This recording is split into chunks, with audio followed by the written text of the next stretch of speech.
This is Unknown Reality, reports on the latest Tommy Robinson scandal. For those of you who don't know who Tommy Robinson is, 35-year-old Tommy Robinson is a journalist for Rebel Media and was the leader of English Defence League, which he walked away from in 2013 with concerns regarding the dangers of far-right extremism. Since then, he has continued his political activism against the growing threat of radical Islam across the UK and Western world. In recent times, Tommy has been covering the ongoing problems of Muslim child rape gangs in the UK. On Friday 25th of May, Tommy Robinson was arrested for breach of the peace whilst covering a current Muslim child rape case at Leeds Crown Court. Tommy said he was assaulted outside the courts earlier before, yet he was still arrested because he is currently serving a suspended sentence in a case where he was held in front of a judge, Ever Horton, without his own representation and was sentenced within an hour of arrest.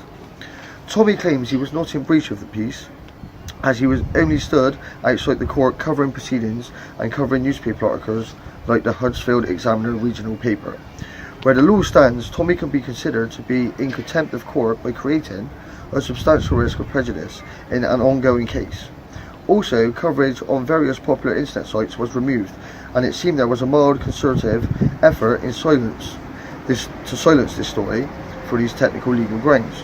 Regardless of this seemingly obvious attempt to curtail our individual rights of free speech, people have come out by the tens of thousands to the streets and the internet in support.